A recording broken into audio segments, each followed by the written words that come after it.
सभी विद्यार्थियों का मिनाज एजुकेशन हब में स्वागत है।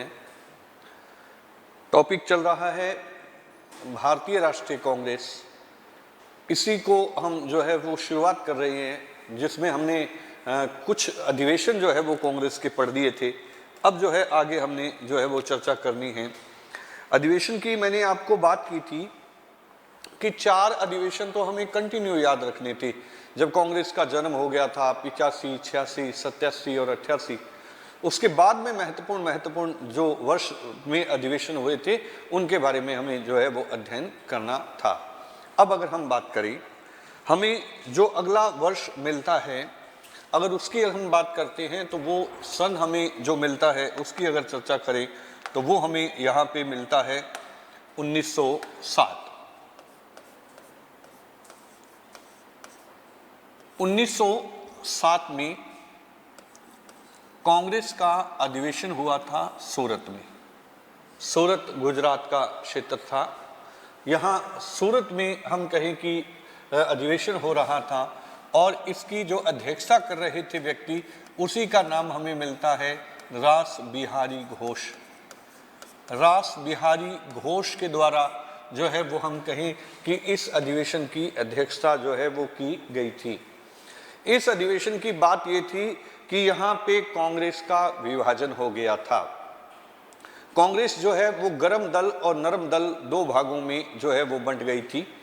हम कहें कि जो नरम दल के नेता थे, जो नरम दल को मानने वाले लोग थे, वो रास बिहारी घोष को अध्यक्ष बनाना चाहते थे, जबकि गर्म दल के नेता बाल गंगाधर तिलक को अध्यक्ष बनाना चाहते थे। लेकिन जब उनके नाम की सहमति नहीं बन पाई तो फिर जो है बाल गंगाधर तिलक ने लाला लाजपत राय का नाम प्रस्तावित जो है वो कर दिया था। लेकिन अंत में जो है नरम दल के लोग विजयी हुए और यहाँ पे कांग्रेस के अधिवेशन की जो अध्यक्षता की थी वो अगर हम कहें किसने की थी तो उसकी अगर हम बात करते हैं तो वो हमें यहाँ पे मिलते हैं, जिसका नाम रास बिहारी घोष जो है वो मिलता है। यानी कि इस अधिवेशन की अगर हम बात करें तो यहाँ पे कांग्रेस का विभाजन हो गया था। बस इतनी सी बात जो है वो याद रखिएगा। कांग्रेस का यहाँ पे जो है विभाजन हो गया था 1907 में और कांग्रेस यहाँ पे 2 भागों में बंट गई थी। एक हो गई थी नरम दल, एक नरम दल थी, और दूसरी की अगर हम बात करते हैं तो दूसरी का नाम हमें मिलता है गरम दल। नरम दल और गरम दल जो है 2 भागों में कांग्रेस का जो है वो हम कहें कि यहाँ पे जो है वो विभाजन जो है वो हो गया था। ये चर्चा हमें पता होनी चाहिए। अध्यक्ष पूछे जा सकते हैं, लेकिन ये अधिवेशन रद्द माना गया। ये अधिवेशन जो है वो रद्द जो है वो माना गया था। इस अधिवेशन की अगर हम बात करते हैं तो इसको रद्द माना गया क्योंकि यहाँ पे काफी विवाद था और ये कांग्रेस का 23वां अधिवेशन था। कभी पूछा जा सकता है कि 1907 में जो अधिवेशन हुआ था वो क्रम में कौन सा अधिवेशन था, तो हमें पता होना चाहिए वो 23वां अधिवेशन था। जब इसको रद्द माना गया तो फिर हम कहें कि 23वां ही फिर होगा, 23वां ही फिर होगा। तो अब ये सन हमें मिलता है 1908। 1908 में जो रद्द अधिवेशन था वो अब दोबारा होगा और वो होगा मद्रास में। कहाँ होगा? मद्रास में। और इसकी अध्यक्षता भी जो है वो रास बिहारी घोष के द्वारा ही की गई थी।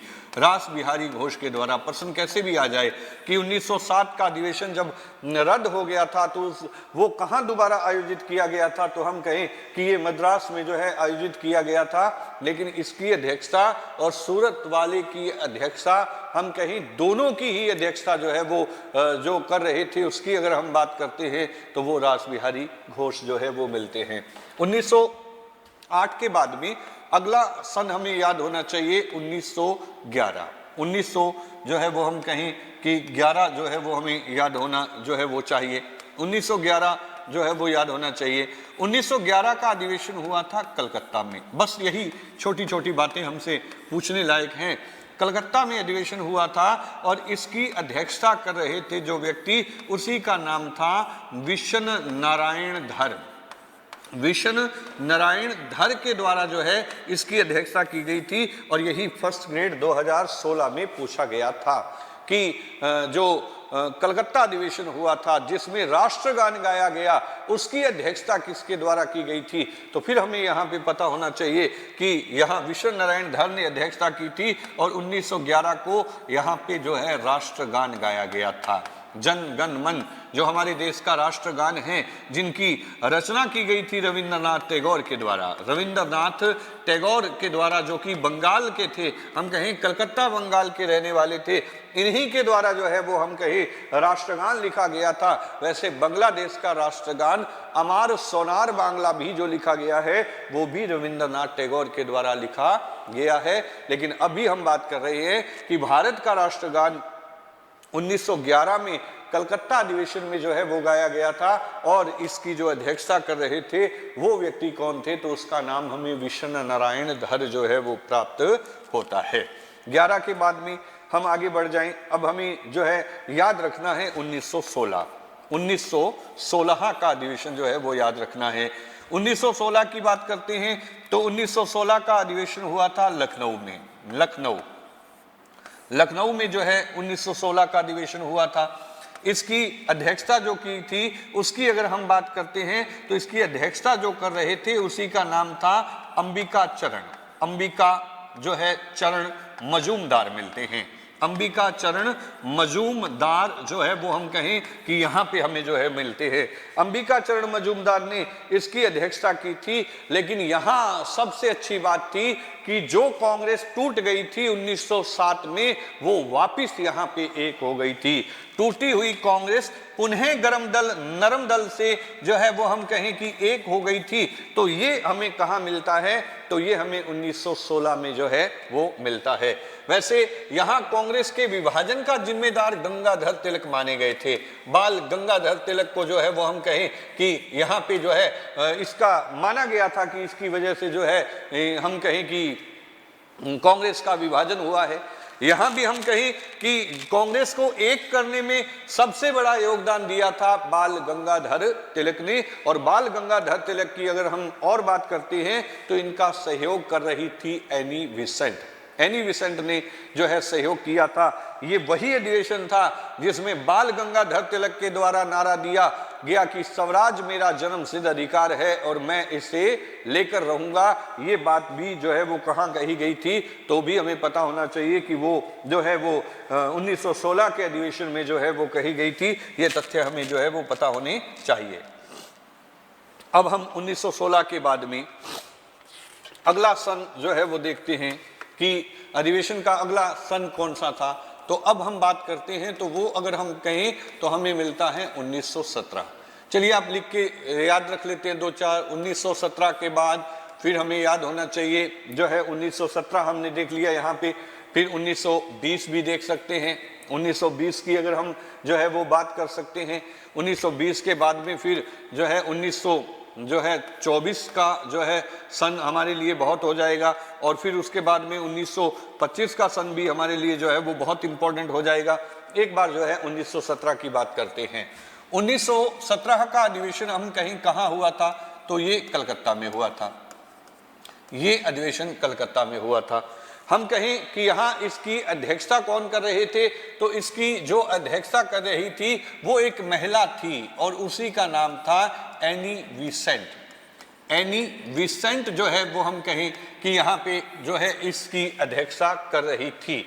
एनी विसेंट कोई पहली महिला थी। कभी हमसे पूछा जाए कि कांग्रेस की अध्यक्षता करने वाली पहली महिला जो है वो कौन थी, तो हम कहें पहली महिला जो कांग्रेस की अध्यक्षता कर रही थी उसकी अगर हम बात करते हैं तो वो कौन थी? तो वो हमें यहाँ पे एनी विसेंट ही मिलती है, जो आयरलैंड से आई थी, जिसने कांग्रेस को जोड़ने में सहयोग किया था, जिन्होंने भारत के अंदर होम रूल आंदोलन शुरू कर दिया था। इसीलिए हम कहें कि इनको यहाँ पे जो है वो अध्यक्ष 1917 में बनाया गया था। 1920 की बात करते हैं तो यहाँ पे जो अधिवेशन हो रहा था ये हो रहा था नागपुर में जो है अधिवेशन हुआ था।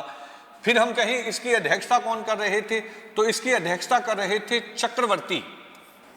इसकी अध्यक्षता जो करने वाले व्यक्ति थे उसकी अगर हम बात करते हैं तो चक्रवर्ती विजय राघवाचार्य, यानी कि यहाँ इनका पूरा नाम हमें मिलता है विजय राघवाचार्य जो है वो हमें यहाँ नाम मिलता है, इस अधिवेशन की अध्यक्षता कर रहे थे। हम कहें इस अधिवेशन की प्रमुख बात क्या थी 1920 की?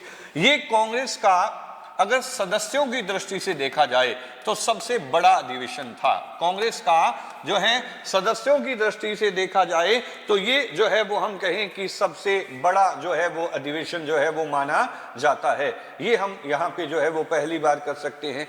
इसी अधिवेशन में पहली बार रियासतों के बारे में चर्चा की गई थी, यानी कि रियासतों के ऊपर जो चर्चा की गई उसको लेकर के क्या नीति थी वो हमें यहाँ पे मिलती है। मतदान की आयु 18 वर्ष निश्चित करने की बात कही गई थी कि मतदान जो करवाया जाएगा उसकी आयु जो है वो कितनी होनी चाहिए, वो 18 वर्ष जो है वो हमें यहाँ पे जो है वो प्राप्त होती है। फिर हम कहें इसी अधिवेशन में कांग्रेस का संविधान बना था। इसी अधिवेशन में वैसे नया संविधान हम कह सकते हैं कि बना था। गांधी का प्रभाव दिखता है इस संविधान के ऊपर और ये दिखता है हमें। और इसी अधिवेशन में हम कहें असहयोग आंदोलन को चलाने की मंजूरी जो है वो दे दी गई थी। ये सब बातें हमें 1920 के नागपुर अधिवेशन में मिलती हैं। हाँ, ये पूछा जा सकता है असहयोग आंदोलन को चलाने की मंजूरी कौन से अधिवेशन में प्राप्त हुई थी? नागपुर में। अध्यक्षता कर रहे थे विजय राघवाचार्य। कांग्रेस का अब तक का सदस्यों की दृष्टि से सबसे बड़ा अधिवेशन माना जाता है। रियासतों के ऊपर चर्चा की गई और नया संविधान जो है यहाँ पे बनाया गया। 1924 का अधिवेशन हुआ और 1924 का अधिवेशन जो हुआ था वो बेलगाम में हुआ था। बेलगाम कर्नाटक में है, लेकिन यहाँ पे इसकी जो अध्यक्षता कर रहे थे वो जिस बंदे ने की थी उसका नाम हमें मिलता है महात्मा गांधी। महात्मा गांधी के द्वारा जो है वो हम कहें कि इसकी अध्यक्षता की गई थी। यहाँ पे एक बात याद रखिएगा, गांधी जी कांग्रेस के केवल एक बार ही अध्यक्ष रहे थे। एक बार ही यहाँ पे हम कहें कि अध्यक्ष रहे थे। कभी पूछा भी जाए कि गांधी कांग्रेस के कितनी बार अध्यक्ष रहे थे तो याद होना चाहिए एक ही बार जो है वो अध्यक्ष यहाँ पे जो है वो रहे थे। यहाँ पे छुआछूत के विरोध में बात कही गई थी कि छुआछूत नहीं होना चाहिए। छुआछूत के विरोध में जो है वो यहाँ पे बात जो है वो उठाई गई थी। अब हमें सन मिलता है 1925। 1925 की बात करें तो अधिवेशन जो है वो होगा और ये होगा कानपुर में। कहाँ होगा? तो हम कहें कानपुर में होगा। कानपुर में जो है वो अधिवेशन होगा। कानपुर में अधिवेशन होगा और इस अधिवेशन की अगर हम बात करते हैं तो इसकी अध्यक्षता किसने की थी? तो वो थी सरोजनी नायडू। सरोजनी नायडू जो है वो हमें यहाँ पे मिलती है। सरोजनी नायडू की अगर हम बात करें, सरोजनी नायडू हमें यहाँ पे जो है वो प्राप्त होती है। सरोजनी नायडू कोई पहली भारतीय महिला थी। यहाँ पे हमें याद होना चाहिए कोई पहली भारतीय महिला जिसने कांग्रेस की अध्यक्षता की थी वो कौन थी? तो सरोजनी नायडू। लेकिन कभी ये पूछा जाए कि पहली महिला कौन थी तो फिर हम कहेंगे एनी बेसेंट जो है वो हमें यहाँ पे जो है वो प्राप्त होती है। 1925 तक पहुंच गए हम। 1925 के बाद में हम कहें कि जो अगला अधिवेशन जो हुआ था वो 1929 का हमें याद रखना है, जहां से प्रश्न पूछा जा सकता है। 1929 के बाद में 1930, 1930 के बाद में हम रख सकते हैं 1931, 1931 के बाद में जो है दो होंगे और दोनों होंगे 1936 में। ये बात हमें यहाँ पे याद होनी चाहिए। अभी हम 29 की बात करते हैं, यानी कि इस लाइन में 29 जो बचा हुआ है, फिर हम 31 वाली लाइन में जो है वो चले जाएंगे। हम कहें 1929 में अधिवेशन हुआ था लाहौर में। अधिवेशन कहाँ हुआ था? तो हम कहेंगे कि अधिवेशन जो है वो लाहौर में हुआ था। इसकी अध्यक्षता किसने की थी? तो इसकी अध्यक्षता जो कर रहे थे उन्हीं का नाम था पंडित जवाहरलाल। पंडित जवाहरलाल नेहरू। पंडित जवाहरलाल नेहरू ने जो है वो इसकी अध्यक्षता की थी। लाहौर जो है वो रावी नदी के किनारे है। किस नदी के किनारे है? रावी नदी के किनारे। पाकिस्तान का जो है वो क्षेत्र है। हम कहें कि यहाँ जो है वो यहाँ पे हम कहें कि जो है लाहौर में अधिवेशन हो रहा था 1929 में, वैसे 1928 का अधिवेशन कलकत्ता में हुआ था, जिसकी अध्यक्षता मोतीलाल नेहरू ने की थी। यानी कि पहले साल इनके पिता अध्यक्ष थे और दूसरी बार यहाँ पे जो अध्यक्ष बनाए गए थे अगले ही अधिवेशन में, तो वो पंडित जवाहरलाल नेहरू थे। यहाँ अगर हम बात करें तो इस अधिवेशन की विशेषता थी कि यहाँ पे पूर्ण स्वराज की मांग की गई थी। पूर्ण स्वराज की जो है वो मांग की गई थी कि हमें आधा राज्य नहीं चाहिए, हमें पूरा राज्य चाहिए। ये बात जो है वो हमें यहाँ देखने को मिलती है। आधा राज्य नहीं, पूर्ण स्वराज की जो है वो मांग जो है वो किसकी अध्यक्षता में हुई थी? पंडित जवाहरलाल नेहरू की अध्यक्षता में। फिर हम कहें 26 जनवरी को निश्चित किया गया कि 26 जनवरी 1931 का दिन होगा, इसको भारत का जो है पहला स्वतंत्रता दिवस मनाया जाएगा।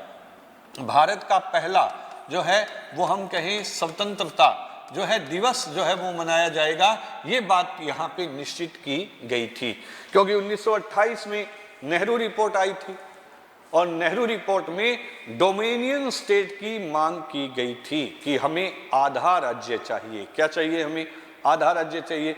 लेकिन यहाँ अगर हम बात करते हैं तो यहाँ पे आधे राज्य की बात नहीं की गई। इन्होंने कहा कि हमें क्या चाहिए? पूर्ण स्वराज जो है वो हमें यहाँ पे जो है वो चाहिए। ये तथ्य जो है वो हमें यहाँ से जो है वो प्राप्त होते हैं। 1930 में ये इसलिए लिखवाया है मैंने कि 1930 में कांग्रेस का कोई भी अधिवेशन नहीं हुआ था। 1885 से लेकर के अब ये कोई पहला ऐसा समय आ गया था कि जिसमें कांग्रेस का अधिवेशन नहीं हुआ था, तो वो है 1930। रीजन था कि गांधी जी 1930 में दांडी यात्रा कर रहे थे। यानी कि कौन सी यात्रा कर रहे थे? तो दांडी यात्रा जो है वो यहाँ पे कर रहे थे। 1931 का अधिवेशन होगा और वो होगा कराची में। कराची भी पाकिस्तान में है। इसकी अध्यक्षता जिस बंदे ने की थी उस बंदे का नाम था सरदार वल्लभ भाई पटेल। वल्लभ भाई पटेल जो है वो हम कहें कि यहाँ पे जो है वो बात जो है वो यहाँ अध्यक्षता कर रहे थे। सरदार वल्लभ भाई पटेल ने कराची के अधिवेशन की बात जो है वो हम कहें अध्यक्षता की थी। यहाँ कांग्रेस के मंच पे पहली बार मूल अधिकारों के बारे में विचार किया गया कि फंडामेंटल राइट्स जो है वो होने चाहिए। 1931 में हम कहें कि यहाँ पे जो है ये चीज़ हमें जो है वो पहली बार जो है वो मिलती है कि मौलिक अधिकारों के बारे में बात की गई। देश की आर्थिक नीतियों के बारे में जो है बात की गई थी। कभी एक समझौता हुआ था और वो समझौता हुआ था गांधी और इरविन के बीच में। 5 मार्च 1931 को समझौता हुआ था और हम कहें कि ये गांधी और इरविन के बीच में हुआ था। इस समझौते की पुष्टि कर दी गई थी, यानी कि इसको मान्यता दे दी गई थी। ये भी जो है कराची के अधिवेशन में होता है। हम कहें यहां अधिवेशन होने का क्रम टूट गया था, लेकिन यहां अगर हम बात करते हैं जो अधिवेशन दिसंबर में होते थे वो अधिवेशन अब दिसंबर में नहीं किसी भी महीने में जो है वो हम कहें कि होने लगे थे। और ये लगभग जो है वो हमें मिलता है और ये हमें जो है 26 जो है मार्च के करीब जो है वो मिलता है।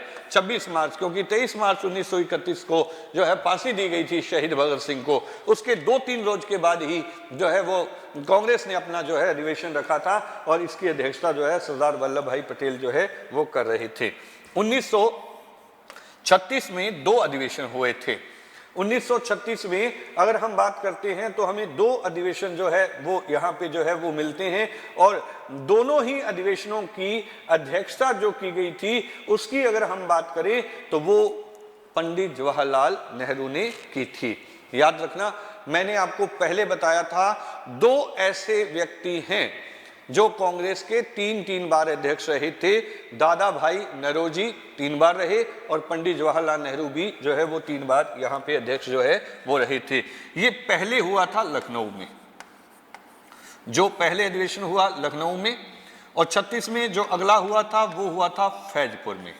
लेकिन दोनों में ही अध्यक्ष कौन थे, तो यहाँ पे हमें जवाहरलाल जो है वो नेहरू मिलते हैं, यानी कि पंडित जवाहरलाल जो है वो नेहरू यहाँ पे जो है दोनों ही अधिवेशनों की अध्यक्षता करते हैं। तो 2 बार यहाँ की, 1 बार यहाँ की, तो 3 बार जो है वो अध्यक्ष यहाँ पे रहे थे।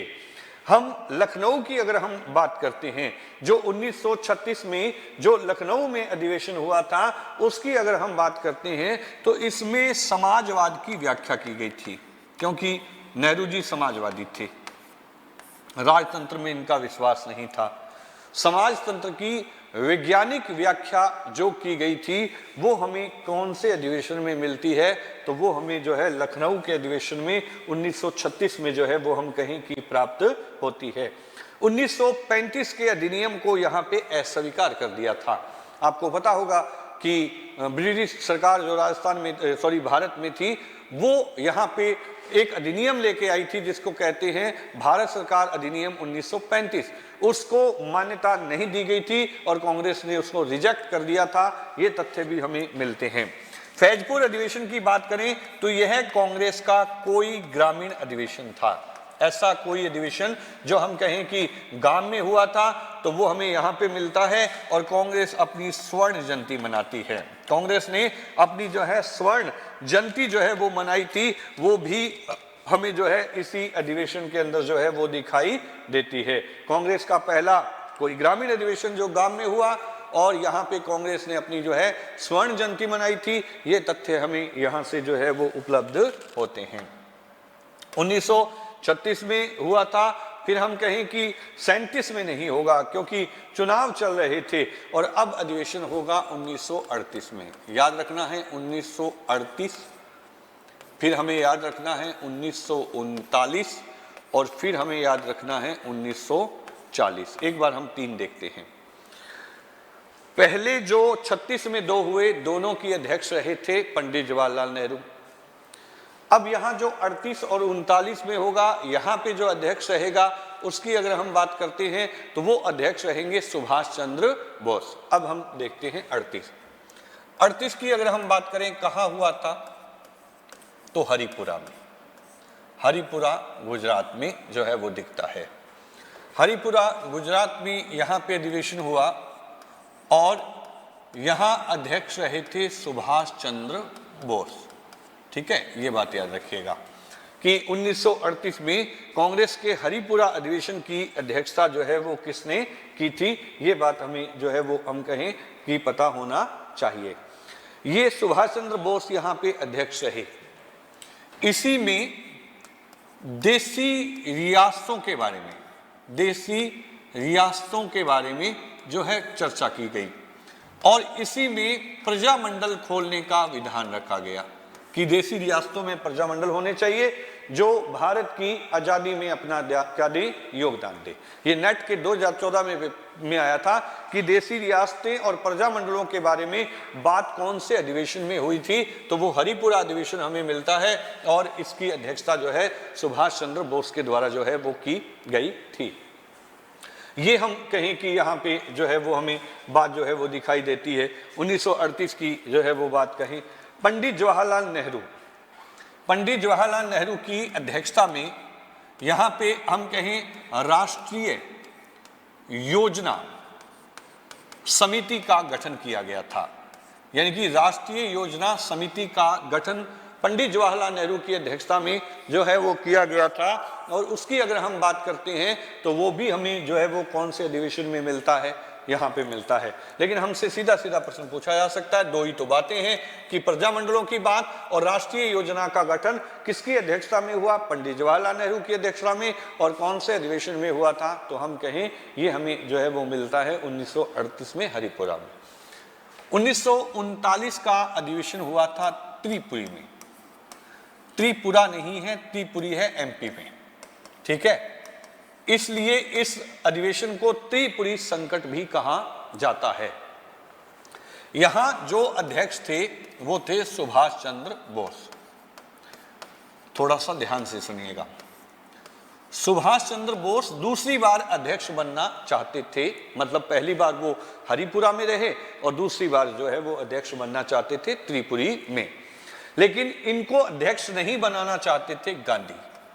गांधी जी नहीं चाहते थे कि दोबारा अध्यक्ष बने कौन? सुभाष चंद्र बोस।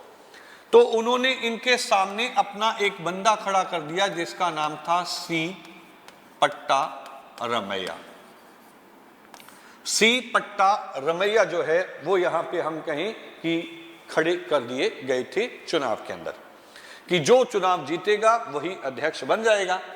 लेकिन यहां पे जब चुनाव हुए तो पट्टा रमैया हार गए और चुनाव जीत गए कौन? सुभाष चंद्र बोस। और सुभाष चंद्र बोस जो है यहां पे दूसरी बार अध्यक्ष बन गए। पट्टा रमैया की हार को गांधी ने कहा था कि ये पट्टा की हार नहीं है बल्कि मेरी हार है और व्यक्तिगत हार है। ये बात जो है वो गांधी जी ने यहाँ पे कही थी। फिर हम कहें यहाँ अध्यक्ष बन गए जब कार्यकारिणी समिति का गठन किया गया। जब कार्यकारिणी समिति का हम कहें कि गठन किया गया था तो इसमें जो ज्यादातर लोग थे वो गांधी जी के ही बंदे थे। सुभाष चंद्र बोस ने जो है कह दिया था कि जब कार्यकारिणी बन रही है तो आप जो है वो यहाँ पे अपने व्यक्तियों को नियुक्त कर सकते हैं, लेकिन गांधी जी ने वहां पे किसी भी बात को कहने से मना कर दिया। सुभाष चंद्र बोस अध्यक्ष होते हुए भी अपना कार्य नहीं कर पा रहे थे तो इन्होंने यहां से जो है त्याग पत्र दे दिया। इन्होंने जो है वो हम कहें कि त्याग पत्र दे दिया था। और जब इन्होंने अध्यक्ष पद से त्याग पत्र दे दिया तो हमें याद होना चाहिए कि इनका जो बचा हुआ कार्यकाल था तब जो है अध्यक्ष बनाए गए थे डॉक्टर राजेंद्र प्रसाद। डॉक्टर राजेंद्र प्रसाद जो है हमारे देश के पहले जो है वो हम कहें राष्ट्रपति रहे हैं, जिनको अजात शत्रु कहा जाता है, जिनका कोई दुश्मन नहीं है। हम कहें कि उनको जो है बचे हुए कार्यकाल के लिए जो है वो अध्यक्ष जो है वो हम कहें बना दिया गया था। अब जो है 1940 का जो है वो समय मिलता है। 1940 की बात करें तो 1940 का अधिवेशन जो है वो रामगढ़ में हुआ था। रामगढ़ जो है वो बिहार का क्षेत्र है। रामगढ़ जो है वो हम कहें कि बिहार का क्षेत्र मिलता है। और रामगढ़ में जो है वो अधिवेशन हुआ 1940 में। 1940 की बात करें, यहाँ रामगढ़ में अधिवेशन हुआ 1940 में और यहाँ अध्यक्षता किसने की थी तो उसी का नाम हमें मिलता है मौलाना आजाद, भारत के पहले शिक्षा मंत्री। मौलाना जो है अबुल जो है आजाद जो है वो वहाँ पे हम कहें कि बनाए गए थे। पूरा नाम है मौलाना अबुल कलाम आजाद। एक एपीजे अब्दुल कलाम है, हम कहें कि ये मौलाना अबुल कलाम हैं, आजाद हैं, मौलाना आजाद ही लिख दिया जाता है और भारत के पहले शिक्षा मंत्री जो है वो रहे थे। यहाँ पे गांधी को व्यक्तिगत जो है सत्याग्रह चलाने की अनुमति जो है वो प्रदान की गई थी। लेकिन हम कहें मौलाना आजाद की बात करें तो ये कांग्रेस के वो अध्यक्ष थे जिन्होंने सबसे लंबे कार्यकाल तक अध्यक्षता की थी। कभी हमसे पूछा जाए कि सबसे लंबे कार्यकाल तक कांग्रेस के अध्यक्ष कौन रहे थे तो मौलाना आजाद जो है वो 1940 से लेकर 46 तक रहे थे, क्योंकि द्वितीय विश्व युद्ध चल रहा था और फिर इसके बाद में अधिवेशन जो है वो नहीं हुए थे। ये तथ्य हम कहीं कि हमें जो है वो दिखते हैं, इनके बारे में हम जो है वो बात कर रहे हैं। 3 जो है लिखे हुए हैं, तीनों इंपॉर्टेंट है, थोड़ा ध्यान रखिएगा इसके बारे में।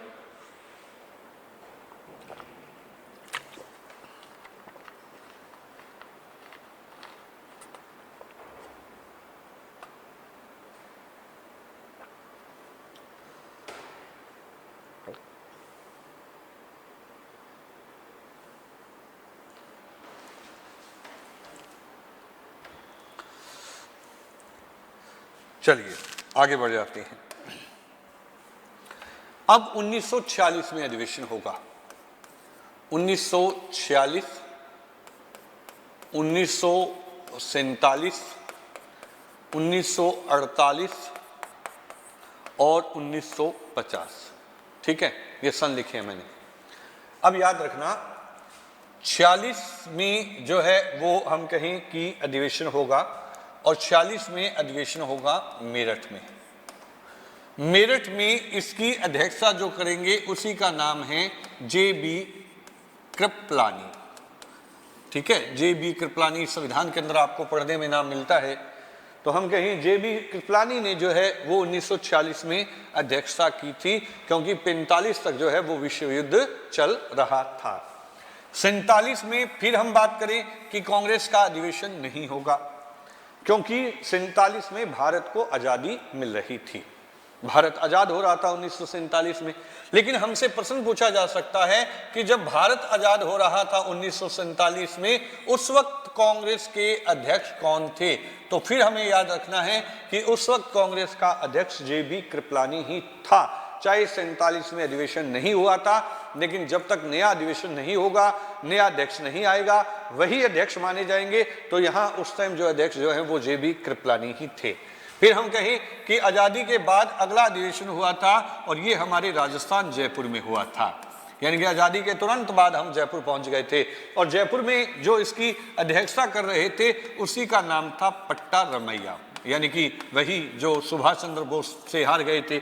भारत के विकास को लेकर के नीतियां बन रही थी, भारत के विकास को चरणबद्ध करने के लिए नई नीतियों का गठन किया जा रहा था। इसलिए 1948 में जो है आज़ादी के तुरंत बाद अधिवेशन जो है वो जयपुर में हुआ और इसकी अध्यक्षता जो है वो किसके द्वारा की गई थी? तो वो हम कहें कि वो अध्यक्षता की गई थी और वो अध्यक्षता कर रहे थे पट्टा रमैया, जो कभी 39 में जो है वो हम कहें कि हार गए थे।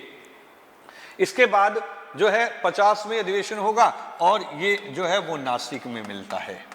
ठीक है, नासिक की बात करते हैं तो महाराष्ट्र का जो है वो क्षेत्र मिलता है। पुरुषोत्तम दास टंडन इसके जो है वो अध्यक्ष रहे थे। अंतिम अधिवेशन यहाँ तक हम मान सकते हैं, यानी कि पुरुषोत्तम दास टंडन ये जो है वो अध्यक्ष रहे थे। यहाँ तक हम कहें कांग्रेस के अध्यक्षता के पद पे सबसे लंबे कार्यकाल तक अध्यक्षता की है सोनिया गांधी ने, तो वो वर्तमान की बात कर सकते हैं। और ये कांग्रेस के वो अधिवेशन थे जो आज़ादी तक या आज़ादी के लगभग दौर तक जो मुख्य अधिवेशन हुए थे, जिनकी हमें चर्चा करनी थी, जिनके बारे में से प्रश्न जो है वो पूछे जा सकते हैं। अब हम आधुनिक भारत की बात करें तो आधुनिक भारत में हम जो है उस टॉपिक पे पहुंच गए हैं जहां पे हमारे भारत का स्वतंत्रता आंदोलन जो है वो शुरू हो गया था। भारत के स्वतंत्रता आंदोलन की अगर हम बात करें तो ये स्वतंत्रता आंदोलन जो है वो यहाँ पे हम कहें कि शुरू हो गया था। और इस स्वतंत्रता आंदोलन में जो है मुख्य बात अगर हम चर्चा करते हैं तो हमें यहाँ पे जो है गांधी जी का बहुत बड़ा योगदान दिखाई देता है। हम जैसे जैसे गांधी जी को पढ़ते जाएंगे वैसे वैसे हमारे जो है साथ में 1947 तक का स्वतंत्रता आंदोलन जो है वो पढ़ा जाएगा। तो इस टॉपिक की अगर हम बात करें तो हम चर्चा कर लेते हैं गांधी जी की। गांधी जी की बेसिक जानकारी में देखें तो गांधी जी का जो जन्म हुआ था वो 2 अक्टूबर 1869 में हुआ था। ठीक है, 2 अक्टूबर 1869 में इनका जन्म हुआ, लेकिन इनका जन्म स्थान हमसे पूछा जाए तो वो मिलता है पोरबंदर। पोरबंदर जो है वो काठियावाद का क्षेत्र है। काठियावाद जो है वो कहाँ है? तो हम कहें कि गुजरात में है, यानी कि गुजरात के थे गांधी जी। 2 अक्टूबर को जो है वो हम कहें कि वैसे भी अहिंसा दिवस होता है, गांधी जी अहिंसा के पुजारी थे। और 2 अक्टूबर को जो है 1869 में पोरबंदर गुजरात में जो है वो इनका जो है वो जन्म हुआ था। इनकी अगर हम बात करते हैं तो पिता का नाम, बेसिक जानकारी में थोड़ा पता होना चाहिए, इनके पिता का नाम हमें मिलता है करमचंद। ठीक है, और इनकी जो माता थी उसी का नाम हमें मिलता है पुतलीबाई। पुतलीबाई, पुतलीबाई इनकी माता थी और इनकी जो पत्नी मिलती है उसी का नाम हमें मिलता है कस्तूरबा गांधी। याद रखना, बाजी के नाम से जानी जाती थी। कस्तूरबा गांधी जो है वो इनकी पत्नी थी और जो है पुतलीबाई जो है वो हम कहें कि इनकी क्या थी? तो हम कहें माता थी। इनकी शादी जो हुई थी वो 1882 में हुई थी। 1882 में इनके साथ में जो है वो हम कहें शादी हो गई थी। गांधी जी ने अपनी प्रारंभिक शिक्षा जो है वहीं पोरबंदर गुजरात में प्राप्त की। उच्च शिक्षा राजकोट के क्षेत्र में प्राप्त की थी, लेकिन ये वकील बनना चाहते थे। तो हम कहें वकील बनने के लिए जो है ये यहाँ से चले गए। वकील बनने के लिए ये जो है वो हम कहें कि 1887 को जो है लंदन चले गए थे। लंदन कह सकते हैं, इंग्लैंड कह सकते हैं। पंडित जवाहरलाल नेहरू भी यहीं गए थे। वरिष्ठी की परीक्षा पास करने के लिए। तो हमसे ये भी पूछा जा सकता है कि ये जो है वरिष्ठी की परीक्षा पास करने के लिए गांधी जी कहाँ गए थे, तो हम कहें लंदन में गए थे। यहाँ जो है वकील बन गए गांधी जी, यहाँ जो है वकील बन गए और ये भारत लौटे थे 1891 में।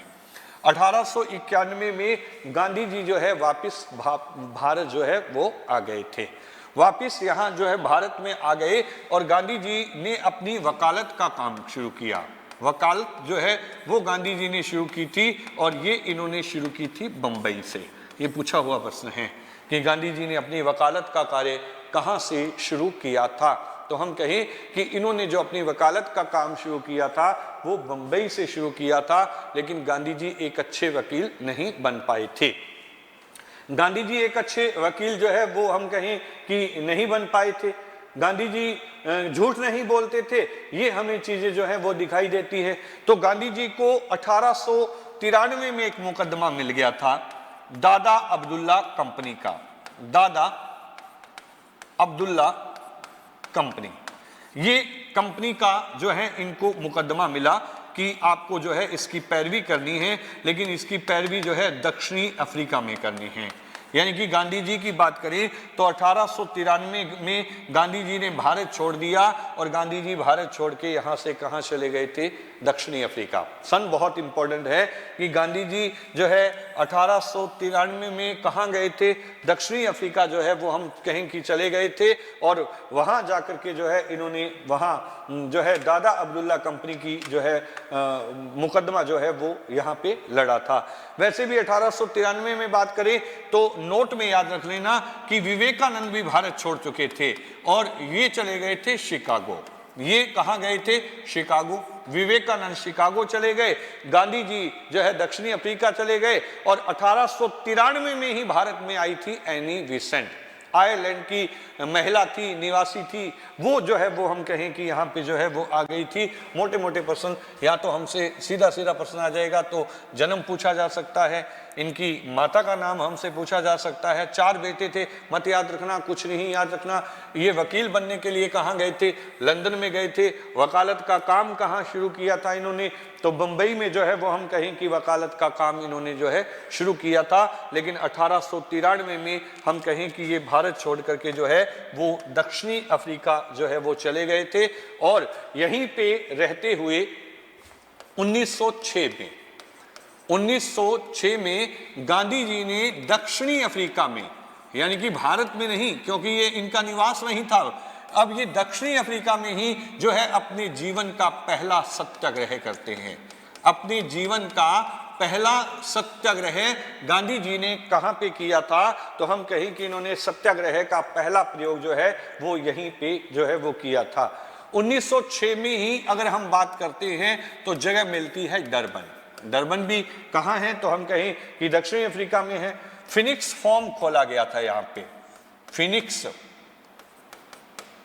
फॉर्म की जो है वो संस्थापना जो है वो की गई थी और इसकी संस्थापना 1906 में गांधी जी जो है वो यहाँ पे हम कहें कि कर रहे थे।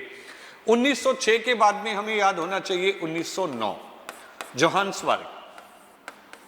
जोहान्सबर्ग नाम सुना होगा, क्रिकेट के अंदर काफी फेमस नाम है ये। जोहान्सबर्ग में जो है इन्होंने टॉयल्स्टॉय फार्म की स्थापना की थी।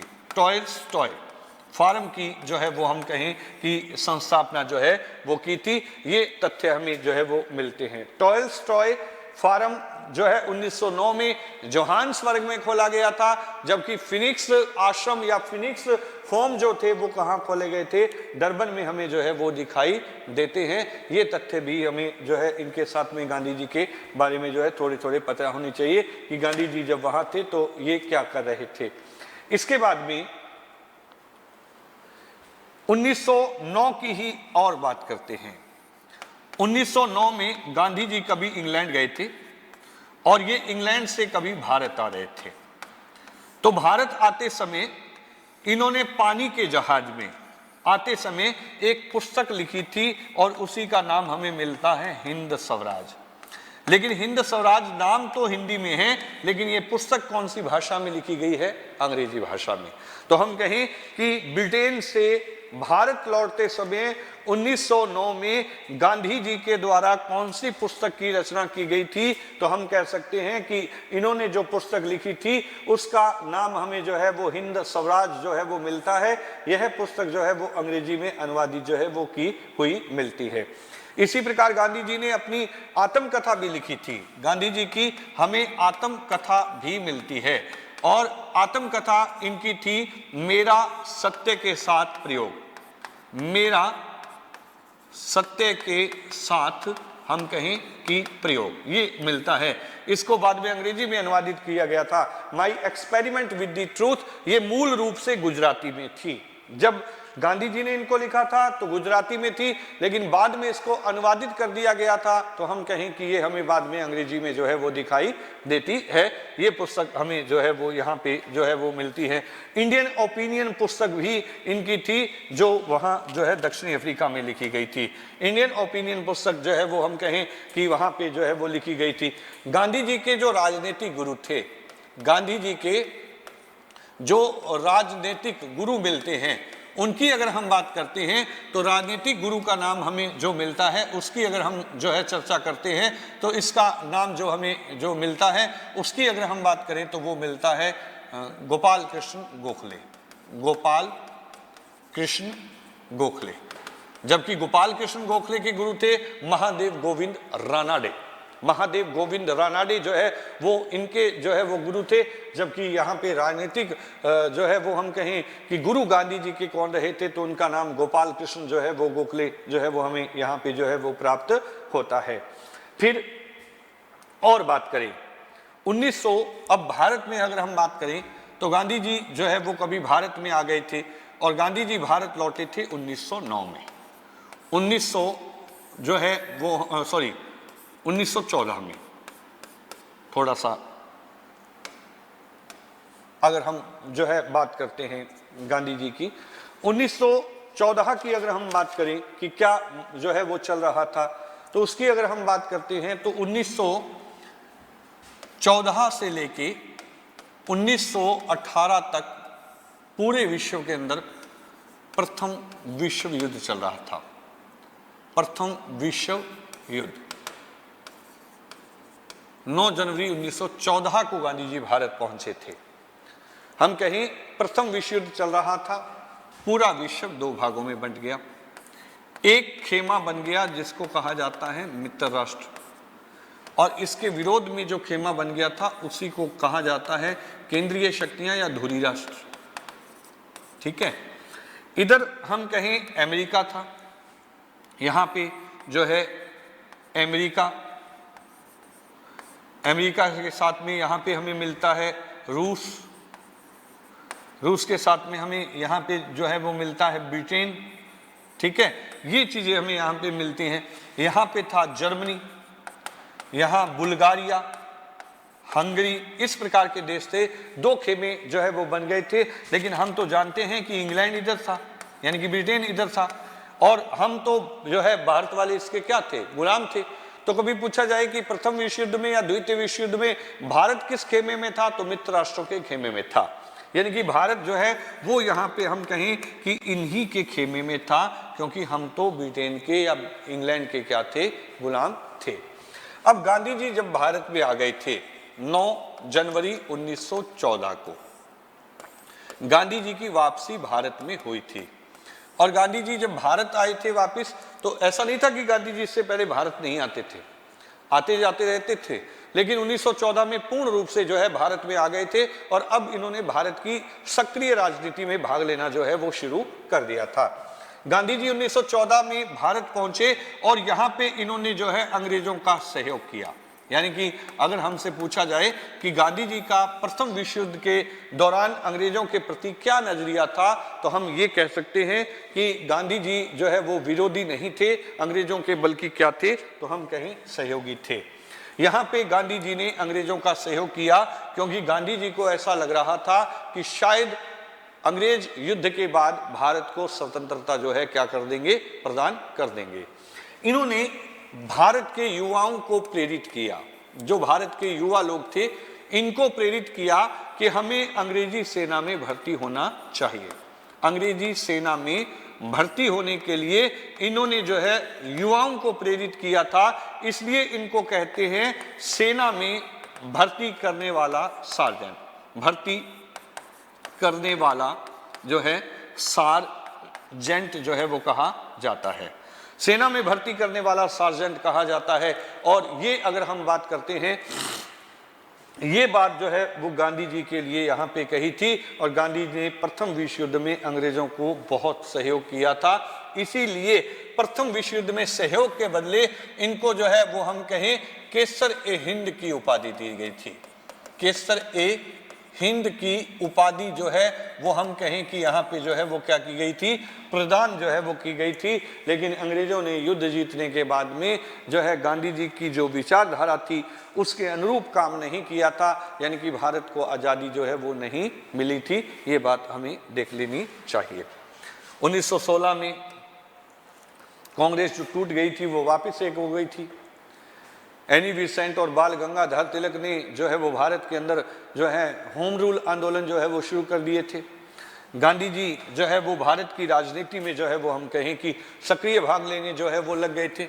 लेकिन गांधी जी ने कुछ आंदोलन संभाले 1917 में, इसके बाद हम याद रखें 1918 में, और फिर हम याद रखेंगे 1918 में। 3 आंदोलन गांधी जी ने यहाँ पे संभाले थे। 3 आंदोलनों की हम जो है वो यहाँ पे चर्चा कर रहे हैं। 1917 में एक आंदोलन हुआ था जिसको कहते हैं चंपारण।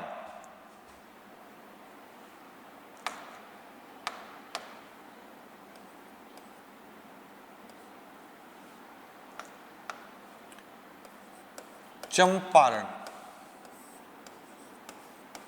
किसान आंदोलन। चंपारण पूछा जाए तो बिहार में है। किसानों का आंदोलन था ये। यहां पे एक प्रथा चलती थी जिसका नाम था तीन कठिया प्रथा। तीन कठिया प्रथा के अनुसार प्रत्येक किसान को 3/20% भूमि पर अनिवार्य रूप से नील की खेती करनी पड़ती थी। किसकी खेती करनी पड़ती थी? नील की। जबकि किसान नील उगाना नहीं चाहते थे, क्योंकि नील का उचित मूल्य किसानों को जो है वो प्राप्त नहीं होता था। उचित मूल्य हम कहें कि प्राप्त नहीं होता था, नील की खेती नहीं करना चाहते थे। तो किसानों के ही एक नेता थे जिसका नाम हमें मिलता है राजकुमार शुक्ल। राजकुमार शुक्ल जो है वो हमें किसानों के जो है वो नेता जो है वो मिलते हैं। और राजकुमार शुक्ल जो है वो कभी जाकर के मिले थे गांधी से। किससे मिले थे? तो हम कहें कि गांधी जी से जो है वो मिले थे। गांधी जी से जो है वो मिले जाकर के राजकुमार शुक्ल की अगर हम बात करें तो ये गांधी जी से निवेदन करते हैं कि आप चंपारण किसान आंदोलन अपने हाथ में ले लीजिए। और राजकुमार शुक्ल के कहने पर ही गांधी ने चंपारण किसान आंदोलन जो है वो अपने हाथ में ले लिया था। गांधी जी का यहाँ पे हम कहें कि सहयोग कर रहे थे डॉक्टर राजेंद्र प्रसाद, ठीक है, आशा पारेख, इसी प्रकार मजूहल हक, जे.बी. कृपलानी और महादेव देसाई गांधी जी के सचिव थे। ये सब के सब गांधी जी का सहयोग कर रहे थे। लेकिन एक विरोधी था यहाँ पे गांधी का, और उसी का नाम हमें मिलता है N.G. रंगा। इन्होंने जो है वो हम कहें जो है विरोध किया था। जो है फेरिक सेलाई समिति गठित की गई थी इन सब की जांच करने के लिए। तो उसने भी अपनी रिपोर्ट में कहा था कि जो तीन कठिया प्रथा है वो बेकार प्रथा है, मतलब वो नहीं होनी चाहिए, उसको हटा देना चाहिए। और हम कहें कि गांधी जी का ये आंदोलन जो है यहाँ पे सफल हो गया था। गांधी जी का भारत में पहला आंदोलन चंपारण था, जो 1917 में गांधी जी ने पकड़ा था किसानों के लिए। ये आंदोलन सफल हो गया था। और यहाँ पे हम कहें कि रविंद्रनाथ जो टैगोर थे, जिन्होंने भारत का राष्ट्रगान लिखा था, जिनको हम जो है रविंद्रनाथ टैगोर जो भारत के राष्ट्रगान के पिता कहे जाते हैं, इन्होंने जो है वो हम कहें कि गांधी को कहा था महात्मा, यानी कि गांधी जी को पहली बार महात्मा की जो उपमा दी गई थी वो किसके द्वारा प्रदान की गई थी, तो वो रविंद्रनाथ टैगोर के द्वारा जो है वो प्रदान की गई थी। जबकि गांधी जी ने जो है इनको बदले में कहा था गुरुदेव। गुरुदेव रविंद्रनाथ टैगोर, ये हम नाम सुनते हैं, लेकिन गांधी जी को महात्मा की संज्ञा जो दे रहे थे वो अगर हमें यहाँ पे मिलते हैं तो वो कौन मिलते हैं, तो वो हमें यहाँ पे हम कहें कि रविंद्रनाथ टैगोर मिलते हैं। 1918 में जो है वो आंदोलन होगा। 1918 में आंदोलन हुआ और 1918 में फिर जो है वो आंदोलन हुआ। अब हमें मिलता है अहमदाबाद।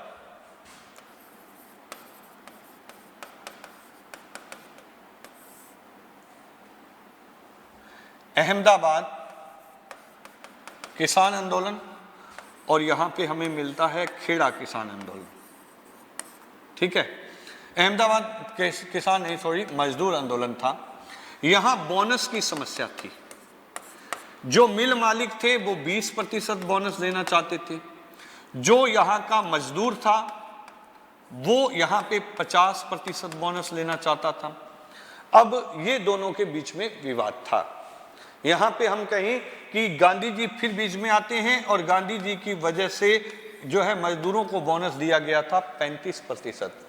नेट के पेपर में ही पूछा गया था गांधी जी की वजह से कितना बोनस बढ़ गया था, तो हम कह सकते हैं कि 15% बोनस बढ़ गया था, क्योंकि 20 तो देना ही चाहते थे, 15 बढ़ा के कितना दिया गया, 35, और ये लेना चाहते थे 50। यहाँ पे जो है वो समझौता हो गया था।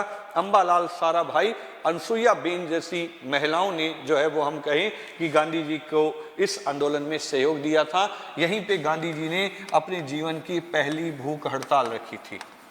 पहली भूख हड़ताल गांधी जी ने अहमदाबाद में रखी थी और यहाँ पे ट्रस्टीशिप का सिद्धांत दिया गया। ट्रस्टीशिप का जो है वो हम कहें कि सिद्धांत जो है वो दिया गया था, और ट्रस्टीशिप का सिद्धांत जो है वो गांधी जी अहमदाबाद मिल मजदूर आंदोलन में जो है वो देते हैं। खेड़ा में लगान की समस्या थी। लगान से संबंधित जो है वो आंदोलन था, लेकिन यहाँ पे गांधी ने नारा दिया था लगान नहीं दिया जाएगा, लगान नहीं दिया जाएगा, ये नारा दिया था। लेकिन ये आंदोलन भी हम कहें कि गांधी जी का क्या हो गया था, सफल हो गया था।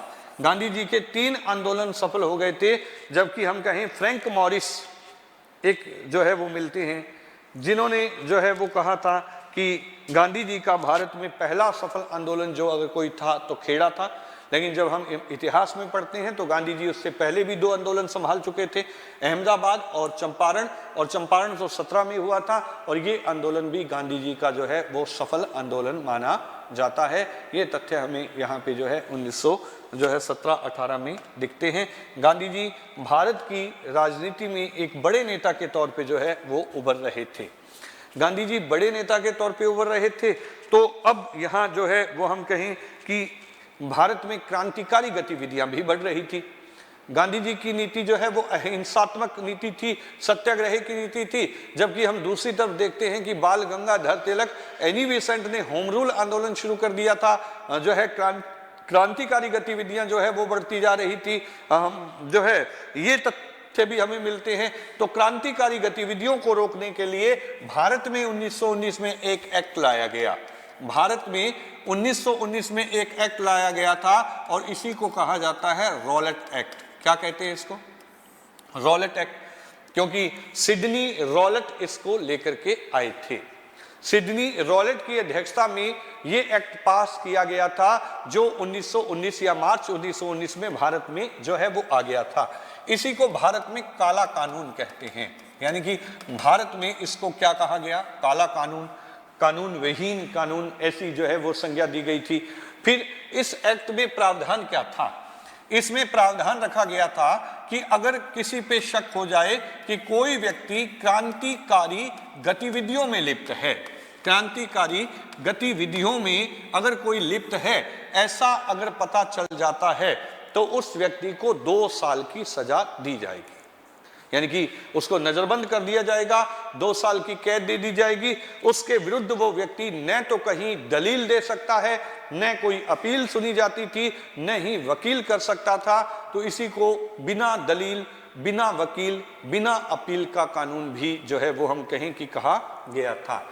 इस एक्ट का विरोध पूरे भारत में हो रहा था और इस एक्ट का विरोध कर रहे थे गांधी जी ने इसके विरोध में अगर हम कहें तो 6 अप्रैल 1919 को जो है हड़ताल का आह्वान किया था। 6 अप्रैल 1919 को गांधी जी ने कहा था कि भारत में जो है वो हड़ताल रखी जाएगी। देखो, भूख हड़ताल अलग थी, वो गांधी जी का व्यक्तिगत मसला था 1918 में, ठीक है। लेकिन अगर भारत के इतिहास में जो पहली हड़ताल हुई थी वो 6 अप्रैल 1919 को किस एक्ट के विरोध में हो रही थी, तो वो हम कहें कि रॉलेट एक्ट जो है वो मिलता है, जिसको भारत में काले कानून की जो है वो संज्ञा दी गई थी। 6 अप्रैल 1919 को रविवार का दिन था, यहाँ पे जो है वो हड़ताल रखी गई। गांधी जी को ये कहा गया था कि आप जो है वो दिल्ली और पंजाब नहीं जाओगे। दिल्ली और पंजाब जाने पर गांधी जी के ऊपर बैन कर दिया गया था, क्योंकि इस एक्ट का विरोध या तो सबसे ज्यादा बंगाल में हो रहा था या सबसे ज्यादा इसका विरोध कहाँ हो रहा था, पंजाब में हो रहा था, क्योंकि ज्यादा क्रांतिकारी जो है वो हमें यहीं बंगाल, महाराष्ट्र और पंजाब से जो है वो मिलते हैं। लेकिन क्रांतिकारियों की गतिविधियां सबसे पहले जो शुरू हुई थी वो महाराष्ट्र में हुई थी। तो क्रांतिकारियों की जन्मभूमि जो पहली मिलती है वो महाराष्ट्र थी, लेकिन क्रांतिकारी गतिविधियां बंगाल में और पंजाब में भी बड़े पैमाने पर हुई थी। गांधी जी कभी दिल्ली जा रहे थे तो हम कहें कि 9 अप्रैल 1919 को एक जगह मिलती है पल्वल का क्षेत्र मिलता है और यहीं पे गांधी जी को जो है गिरफ्तार कर लिया गया। गांधी जी को दिल्ली जाते समय 9 अप्रैल 1919 को जो है वो हम कहें कि गिरफ्तार कर लिया गया। पंजाब का माहौल जो है वो उग्र हो गया था। पंजाब का माहौल हम कहें कि उग्र हो गया था। पंजाब में गांधी जी को छुड़ाने के लिए जो है रैलियां निकाली जा रही थी और यहीं पे एक घटना घटेगी जिसको कहते हैं जलियांवाला बाग हत्याकांड, जिसके बारे में हम चर्चा जो है वो अगली क्लास में करेंगे। आज के लिए इतना ही रहेगा। नमस्कार, जय हिंद।